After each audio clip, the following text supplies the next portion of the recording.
Olá, sejam bem-vindos. Hoje a gente vai mergulhar numa semana que, olha, fez Brasília tremer. E como? Temos aqui na nossa frente um monte de análises sobre 3 eventos que, à primeira vista, podem até parecer coisas separadas. Aham. A aprovação de um projeto de lei bem controverso, depois um veto presidencial que caiu como uma bomba e, no meio de tudo isso, a indicação de um novo ministro para o STF. Pois é, e o nosso objetivo aqui hoje é justamente desvendar como essas 3 coisas não são separadas. Na verdade, elas são parte do mesmo quebra-cabeça. Um quebra-cabeça bem complicado. Muito. Não são fatos isolados, sabe? São movimentos calculados num jogo de xadrez político bem tenso entre o Palácio do Planalto e o Congresso. Exatamente. E o que torna esse xadrez tão perigoso é que as peças não são só leis e cargos. Envolve a própria estabilidade das instituições. Nossa missão aqui é entender a fundo como uma briga sobre cálculo de penas, o tal PL da dosimetria, Isso. e o veto a esse projeto podem definir quem vai sentar numa das cadeiras mais poderosas da República, a vaga de Jorge Messias no STF. Tudo conectado. Então, vamos começar a montar esse quebra-cabeça? Vamos lá. Bom, então, vamos começar pela origem de tudo isso, né? O projeto de lei 2162 de 2023. O famoso PL da dosimetria. Isso, o nome é super técnico, quase entediante, mas a proposta por trás era explosiva. Do que se tratava exatamente? Olha, esse nome técnico é quase uma camuflagem para o impacto político que ele teria. De um jeito simples, o projeto queria mudar como um juiz calcula a pena de alguém que foi condenado por vários crimes no mesmo evento. Certo. A regra hoje é somar as penas, não é? Exato. A regra geral é essa. Cometeu 3 crimes, paga pelos 3. A pena é a soma de tudo. Faz sentido. Pois é, mas essa proposta mudava isso para um tipo de situação bem específica. Ela dizia que, nesses casos de concurso de crimes, ou seja, vários crimes no mesmo contexto, Entendi. o juiz deveria aplicar só a pena do crime mais grave. A justificativa técnica era alinhar o Código Penal a entendimentos mais, digamos, modernos. Mas sempre tem um mas. Sempre. E o diabo, como dizem, estava nos detalhes. E que detalhes eram esses? Qual era o alvo real dessa mudança toda? O alvo era claríssimo e eles nem tentaram disfarçar muito. Eram os condenados pelos atos de 8 de janeiro de 2023. Ah, claro. Muitos deles foram condenados por uma lista de crimes. Abolição violenta do Estado Democrático de Direito, golpe de Estado, dano qualificado. Uma lista grande. Sim. E com a soma das penas, as sentenças foram para 14 e 17 anos de prisão. Com esse novo projeto, a pena seria só do crime mais grave. Na prática, isso ia reduzir drasticamente o tempo de prisão de todo mundo. Espera um pouco mais. A proposta original, a que saiu lá da Câmara, já era sobre isso, porque eu tenho a impressão de que no começo se falava em anistia. Sua memória está ótima. E essa é uma parte crucial da história. O que começou na Câmara era um projeto de anistia total. Uma borracha nos crimes, basicamente. Exato. Só que anistia é um tema politicamente radioativo. Tinha pouquíssima chance de passar. Então, o que a gente viu foi uma manobra legislativa muito astuta. Eles mudaram a estratégia. Totalmente. O projeto foi desidratado, o termo anistia sumiu e ele foi rebatizado com essa roupa mais técnica de dosimetria da pena. Virou um debate sobre juridiquês, sabe? O que facilitou demais a aprovação na Câmara. Ou seja, mudaram a embalagem do produto para conseguir passar no caixa. É a definição perfeita. E quando o projeto chegou no Senado, a estratégia ficou ainda mais explícita. O relator, o senador Esperidião Amin, foi muito sincero. Ele disse que viu o projeto como um primeiro degrau. Um primeiro degrau para quê? Para uma futura anistia. E também como um passo para a pacificação do país. Ele não escondeu o objetivo final, sabe? Entendi. E a tramitação no Senado também foi polêmica, né? Eu lembro de uma briga sobre o tipo de emenda que foi feita. Sim, e essa foi outra jogada de mestre do Legislativo. O senador Amin incluiu uma emenda que restringia os benefícios do projeto. Adivinha para quem? Exclusivamente para os condenados do 8 de janeiro. Bingo! E isso gerou um debate enorme. Senadores da base do governo falaram: opa, peraí, isso é uma emenda de mérito, muda a essência da lei. O projeto precisa voltar para a Câmara. O que, na prática, atrasaria tudo, talvez até matasse o projeto. Exatamente. Daria tempo para o governo se articular, pressionar deputados, mas a presidência do Senado, que estava alinhada com a oposição nesse tema, entendeu que era só uma emenda de redação. Um ajuste de texto. Isso, um simples ajuste. E com essa interpretação, o projeto foi aprovado no Senado e foi direto para a sanção do presidente. Colocaram o Planalto contra a parede. Foi uma vitória relâmpago e muito bem orquestrada pelo Congresso. E com o projeto na mesa do presidente, a bola de fogo trocou de mãos. O que nos leva ao segundo ato dessa história, o veto. E o timing aqui foi tudo. Timing é pouco, foi um ato performático. O presidente Lula escolheu o dia 8 de janeiro de 2026. Exatos 3 anos depois dos ataques. Isso. E ele anunciou o veto durante uma cerimônia solene, lá no Congresso, com os chefes dos outros poderes, num evento chamado Democracia Inabalada. Foi o cenário mais carregado de simbolismo que ele podia construir. Vetar nessa data, nesse local, não foi nada sutil. Foi uma mensagem para quem? Para a oposição, para a própria base, Para o STF. para todos eles. Para a oposição, foi um recado de não vamos ceder. Para a base, foi um aceno de que o governo não iria aliviar com o que consideram um ataque à democracia. E talvez o mais importante, foi um afago público gigante ao STF. Ele defendeu o Supremo. Com todas as letras. Nas palavras do presidente, ele parabenizou a conduta irrepreensível do Supremo e disse que os condenados tiveram todo o direito de defesa. Foi uma validação total do trabalho da Corte, que vinha sendo muito atacada por esses julgamentos. E a justificativa formal, a que foi publicada no Diário Oficial, seguiu essa linha mais dura. Totalmente.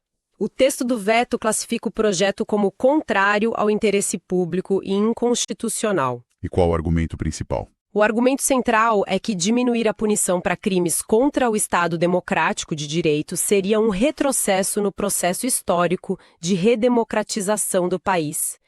É uma linguagem muito forte, sabe? Eleva a decisão de um ato político para uma questão de princípio. Imagino que a reação do outro lado não foi nada amigável. Como a oposição recebeu isso? Como uma declaração de guerra. O líder da oposição na Câmara, o cabo Gilberto Silva, chamou o veto de ato de crueldade. Crueldade. É uma palavra bem forte. Muito. Mostra como a temperatura subiu. E o líder no Senado, Rogério Marinho, usou outra expressão: vingança política. A narrativa que eles construíram na hora foi a de que o Planalto desrespeitou uma decisão do Congresso e optou pelo confronto. E essa reação ficou só no discurso ou teve alguma ação prática imediata? Teve. E foi na hora. O que mostra que eles já tinham um plano B. Assim que o veto foi anunciado, o senador Esperidião Amin, o mesmo relator, Sim. foi lá e protocolou um projeto de lei novinho em folha. Dessa vez sem maquiagem técnica, sem falar em dosimetria. E o que dizia o novo projeto? Pedia com todas as letras uma anistia ampla e irrestrita para todos os envolvidos no 8 de janeiro. Uau! Então, basicamente disseram, não querem o ajuste técnico, então tomem a proposta original na sua forma mais radical. Exatamente. É uma escalada na aposta. É um recado de que eles não vão recuar. Agora, o veto do presidente precisa ser analisado pelo Congresso. Para derrubar, a oposição precisa de 257 votos na Câmara e 41 no Senado. O que não é impossível. De jeito nenhum, especialmente com o clima atual. A batalha está muito longe de acabar. Ok, então o cenário está montado. Temos uma lei polêmica aprovada pelo Congresso, um veto presidencial ainda mais polêmico e uma oposição que dobrou a aposta. Esse é o resumo. Mas o que isso tudo tem a ver com a cadeira mais cobiçada do Judiciário? Como o veto a uma lei impacta a nomeação de Jorge Messias para o STF? É aqui que o xadrez fica fascinante. Muita gente viu o veto como um ato isolado de defesa da democracia, um gesto de princípio.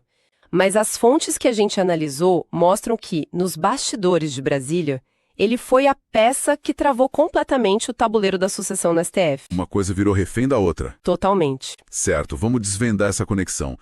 Primeiro, Quem é o Jorge Messias e por que a indicação dele já era complicada antes mesmo de toda essa confusão? O Jorge Messias é o atual advogado-geral da União, a AGU.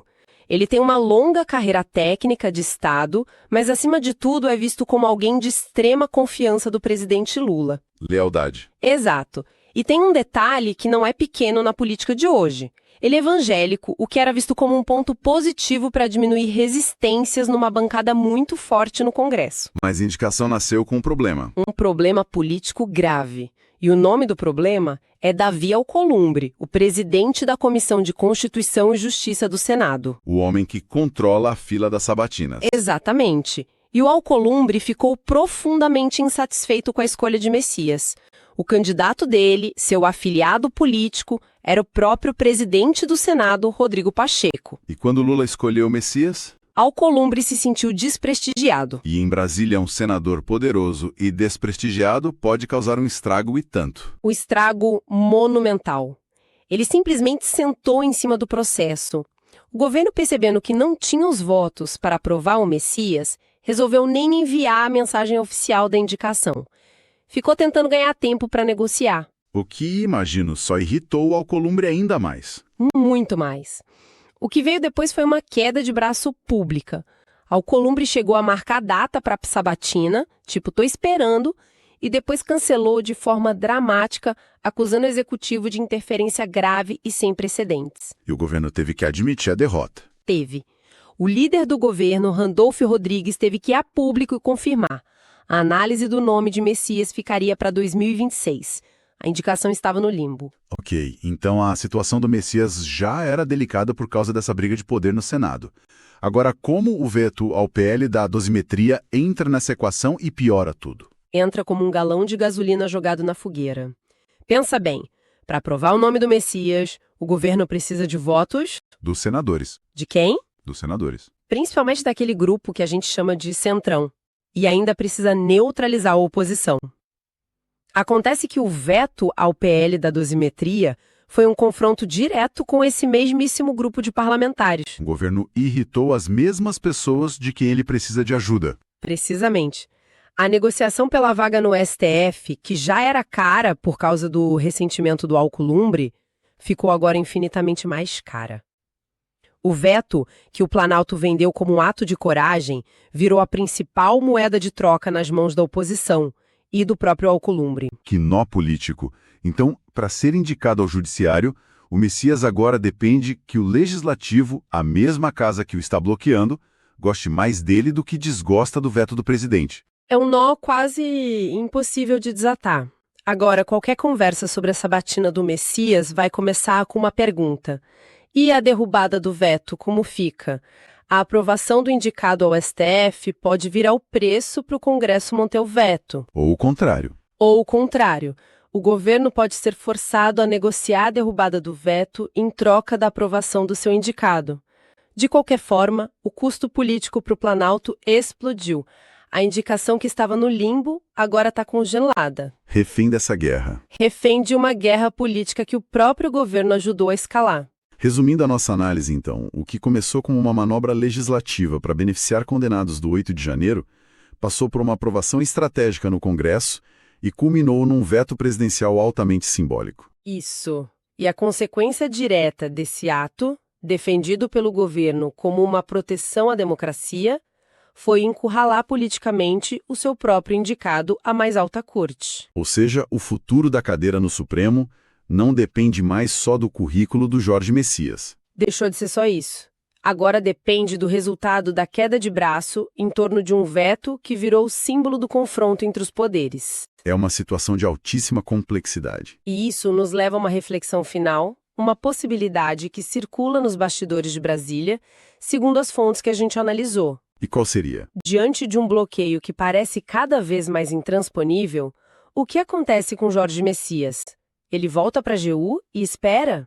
Talvez. Mas uma outra rota começa a ser desenhada para ele. Uma rota política. Exato. Se o caminho para o judiciário for permanentemente fechado por obra do Senado, ele poderia usar a visibilidade que ganhou nesse processo todo para se tornar candidato ao Senado em 2026. Que ironia. Pois é. A pergunta que fica no ar é esta: será que um impasse no Senado para sua indicação ao STF pode, por uma grande ironia do destino, ser justamente o trampolim que lança a carreira dele no Legislativo, na mesma casa que hoje é o seu maior obstáculo? A política brasileira, afinal, tem dessas reviravoltas.